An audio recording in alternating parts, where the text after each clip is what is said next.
തൊഴിലാളി വിരുദ്ധ labour code പ്രാബല്യത്തിൽ ഔദ്യോഗിക വിജ്ഞാപനമിറക്കി കേന്ദ്രം ഇപ്പോൾ കൂടുതൽ വിവരങ്ങളുമായി ഫെമിന കൂടി ചേരുന്നുണ്ട്. ഫെമിന, 29 തൊഴിൽ നിയമങ്ങൾ പരിഷ്കരിച്ചാണ് പുതിയ ലേബർ കോഡ് നിലവിൽ വരുന്നത്. മാത്രമല്ല, പ്രാബല്യത്തിൽ ഇപ്പോൾ വരുന്നത് 5 വർഷത്തിന് ശേഷമാണ് രാജ്യത്ത് ലേബർ കോഡുകൾ പ്രാബല്യത്തിൽ വരുന്നത്. മറ്റ് വിവരങ്ങൾ എന്തൊക്കെയാണ്? രാജ്യത്ത് തൊഴിലാളി വിരുദ്ധ ലേബർ കോഡുകൾ ഇപ്പോൾ പ്രാബല്യത്തിൽ വന്നിരിക്കുകയാണ്. 29 തൊഴിൽ നിയമങ്ങൾ പരിഷ്കരിച്ചുകൊണ്ടാണ് 4 ലേബർ കോഡുകൾ കേന്ദ്ര സർക്കാർ കൊണ്ടുവന്നത്. 2026 മെയ് മാസത്തിൽ ഇപ്പോൾ വന്ന ഏറ്റവും പുതിയ വിജ്ഞാപന പ്രകാരം 2 പ്രധാനപ്പെട്ട കോഡുകൾ കേന്ദ്ര സർക്കാർ ഔദ്യോഗികമായിട്ട് ഗസറ്റിൽ പ്രസിദ്ധീകരിച്ചിട്ടുണ്ട്. 2025 നവംബർ 21 തന്നെ നിയമങ്ങൾ പ്രാബല്യത്തിൽ വന്നെങ്കിലും ഇപ്പോൾ ഈ ചട്ടങ്ങൾ വിജ്ഞാപനം ചെയ്തതോടെ ഈ രാജ്യത്ത് ഈ ലേബർ കോഡുകൾ പൂർണ്ണമായി നടപ്പാക്കാനായിട്ടാണ് കേന്ദ്ര സർക്കാർ ഇപ്പോൾ നടപ്പാക്കുന്നത് ഉറപ്പാക്കിയിരിക്കുകയാണ്. വേതന നിയമം, അതുപോലെ തന്നെ വ്യവസായിക ബന്ധങ്ങൾ എന്നീ 2 കോഡുകളുടെ അന്തിമമായിട്ടുള്ള ചട്ടങ്ങളാണ് ഇപ്പോൾ കേന്ദ്രം പ്രസിദ്ധീകരിച്ചിരിക്കുന്നത്. നമുക്കറിയാം, തൊഴിലാളി ഈ ലേബർ കോഡുകൾക്കെതിരെ വലിയ തരത്തിലുള്ള പ്രതിഷേധങ്ങളാണ് ഉണ്ടായിരുന്നത്.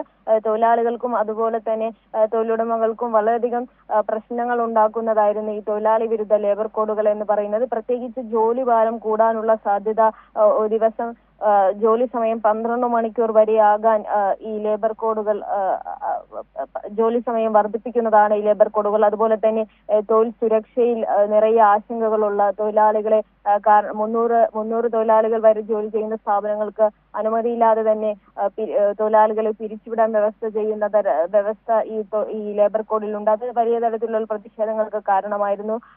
അതുപോലെ തന്നെ ട്രേഡ് യൂണിയനുകളുടെ അവകാശങ്ങൾ പരിമിതപ്പെടുത്തുന്നത് കൂടിയാണ് ഈ ലേബർ കോഡുകൾ. അതിനെതിരെ വലിയ തരത്തിലുള്ള പ്രതിഷേധങ്ങൾ പല ട്രേഡ് യൂണിയനുകളുടെയും അതുപോലെ തന്നെ തൊഴിലാളികളുടെയും ഭാഗത്തു നിന്നുണ്ടായ ഒരു സാഹചര്യത്തിലാണ് നവംബർ 21 തൊഴിൽ നിയമങ്ങൾ പ്രാബല്യത്തിൽ വരുന്നത്. ഇപ്പോൾ ഈ ചട്ടങ്ങൾ വിജ്ഞാപനം ചെയ്തതോടെ ഇവയുടെ പൂർണ്ണ നടപ്പിലാക്കൽ ഉറപ്പാക്കിയിരിക്കുകയാണ് കേന്ദ്രം. മാത്രമല്ല, തൊഴിലാളികളെ ചൂഷണം ചെയ്യുന്ന രീതിയിൽ അല്ലെങ്കിൽ അവരുടെ ജോലി സമയം വർദ്ധിപ്പിച്ചതടക്കം തൊഴിലാളികളടക്കം ആശങ്കയുണ്ടാക്കുന്ന ഒരു സാഹചര്യമായിരുന്നു. അതിനെതിരെയെല്ലാം വളരെയധികം വലിയ പ്രതിഷേധമാണ് രാജ്യത്തിന്റെ പല ഭാഗങ്ങളിൽ നിന്നും ഉയർന്നു വന്നത്. ശേഷം ഇതാ ഇപ്പോൾ പരിഷ്കരിച്ച പുതിയ ലേബർ കോഡ് പ്രാബല്യത്തിൽ വന്നിരിക്കുകയാണല്ലേ?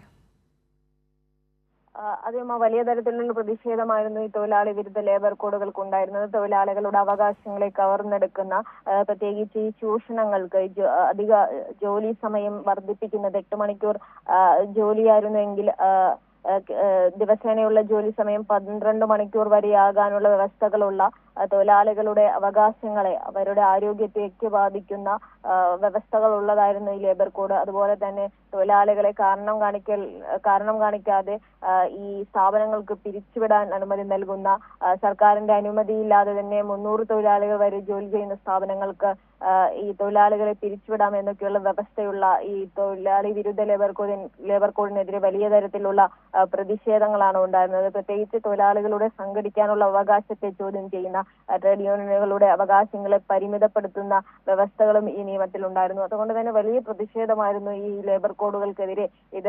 ഇതിനെക്കുറിച്ചുള്ള ഒരു ആലോചന തുടങ്ങിയ സമയത്ത് തന്നെ ഉണ്ടായിരുന്നത്. 2020 ഇത്തരത്തിൽ രാജ്യത്ത് നിലവിലുണ്ടായിരുന്ന 29ഓളം തൊഴിൽ നിയമങ്ങളെ പരിഷ്കരിച്ചുകൊണ്ട് 4 ലേബർ കോഡുകളാക്കി ചുരുക്കുന്ന ഈ ലേബർ കോഡുകൾ വന്നത്. അതിനുശേഷം കഴിഞ്ഞ വർഷം ഇത് പ്രാബല്യത്തിൽ വന്നെങ്കിലും ഔദ്യോഗികമായി എങ്ങനെയാണ് ഈ നിയമങ്ങൾ നടപ്പിലാക്കേണ്ടതിനെ കുറിച്ചുള്ള വ്യവസ്ഥകൾ ഇപ്പോൾ ഉൾക്കൊള്ളിച്ചുകൊണ്ടാണ് ഇപ്പോൾ പുതിയ ഈ നിയമങ്ങൾ ഔദ്യോഗികമായിട്ട് ഗസറ്റിൽ വിജ്ഞാപനം ചെയ്തിരിക്കുന്നത്. നവംബർ 21 കോഡുകൾ ഗസറ്റിൽ വിജ്ഞാപനം ചെയ്തു എങ്കിൽ പോലും ഇപ്പോൾ ഇത് രാജ്യത്ത് പൂർണ്ണമായും നടപ്പിലാക്കുന്ന തരത്തിൽ ഏറ്റവും പുതിയ വിജ്ഞാപനമാണ് ഇപ്പോൾ വന്നിരിക്കുന്നത്.